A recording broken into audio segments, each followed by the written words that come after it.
El cariotipo humano es el complemento cromosómico particular de un individuo y viene definido por el número y morfología de los cromosomas en la metafase mitótica. En la especie humana, la dotación cromosómica es de 2n igual a 46 cromosomas, de los cuales 22 pares son autosomas y un par de cromosomas sexuales que constituyen el par 23. Los cromosomas se clasifican en 7 grupos, de la A a la G, atendiendo a su morfología que se compone por su longitud relativa y la posición de sus centrómeros. En la cartulina hemos organizado el cariotipo humano. De este caso, sexo masculino, el cual se define por sus cromosomas sexuales, que es el par que podemos apreciar aquí, X y Y.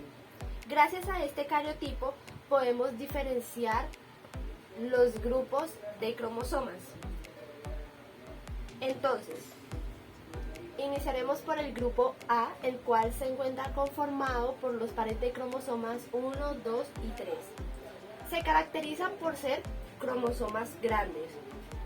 El par de cromosomas 1 y el par de cromosomas 3 son cromosomas metacéntricos, es decir, que el centrómero está en la mitad de los cromosomas. También podemos diferenciar sus bandas.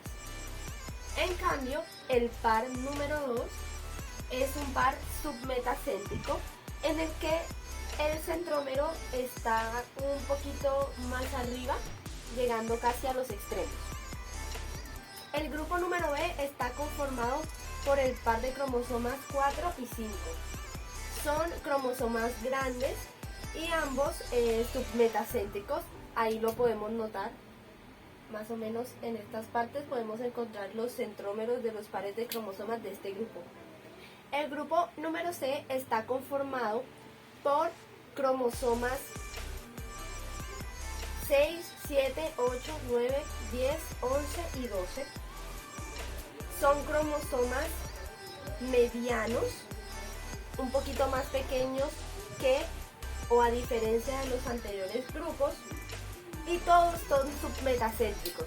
Y sí lo podemos evidenciar, a diferencia de estos que tienen sus centrómeros centralitos. Estos están un poquito más arriba y en todos los pares se repiten. El grupo número D está conformado por los pares de cromosomas 13, 14 y 15. Estos son cromosomas medianos, pero ya no son ni submetacéntricos ni metacéntricos. En este caso son acrocéntricos. Los cromosomas acrocéntricos tienen su centrómero muy cerca al extremo final, lo cual produce un brazo P muy pequeño y unas pequeñas distinciones en sus bracitos superiores, que son como unos globulitos. Aquí lo podemos notar, que se llaman satélites. En el grupo E tenemos los pares de cromosomas 16, 17 y 18. En el caso de el par de cromosomas 16 es un par pequeño, igual que los otros dos, pero son metacéntricos. Sin embargo, el par 17 y 18 son submetacéntricos. En el caso del grupo F tenemos el par 19 y 20. Son cromosomas pequeños y metacéntricos. Finalizando con el grupo G, tenemos el par 21 y 22, que se caracterizan por ser cromosomas pequeños, acrocéntricos y con su característica principal, que son los satélites. Finalmente, tenemos el par 23, que está conformado por los cromosomas sexuales. Cromosoma X, que es parecido al par cromosómico número 6 del grupo C, definiéndolo así como mediano y submetacéntrico. Y el cromosoma Y pertenecería al grupo G, que en el grupo G recordemos que son pequeños y acrocéntricos, pero en este caso el cromosoma Y no tiene satélites, como vendría siendo el caso de los cromosomas del grupo G. Para finalizar, debemos tener en cuenta un par de anotaciones de este cariotipo. Iniciemos, como les mencionaba al principio, que este cariotipo pertenece a un hombre, y esto lo podemos definir por sus cromosomas sexuales X y Y.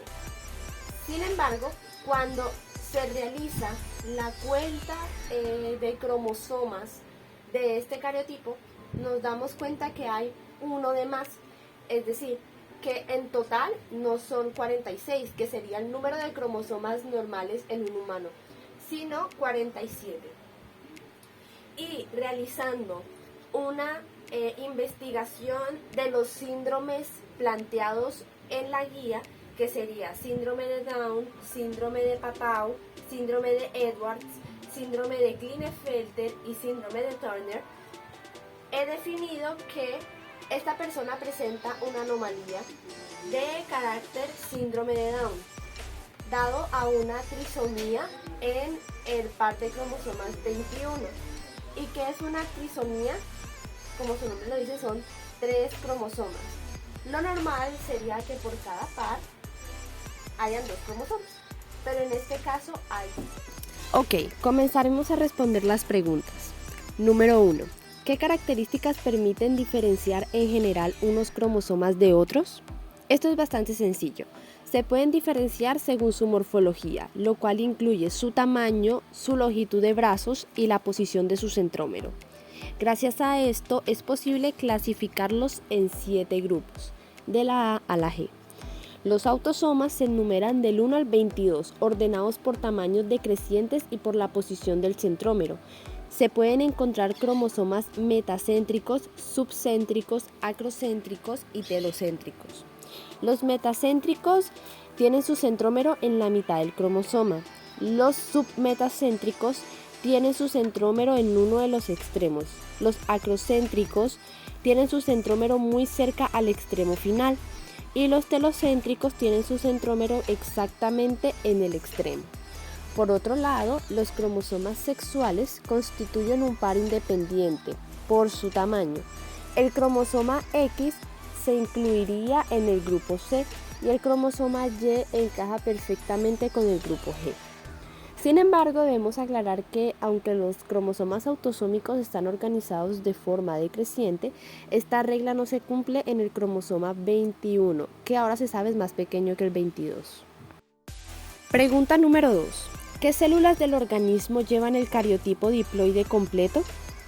Las células que presentan un cariotipo diploide completo son las células somáticas, pero en este video las hemos mencionado como autosomas. Existen 22 pares en el cariotipo humano.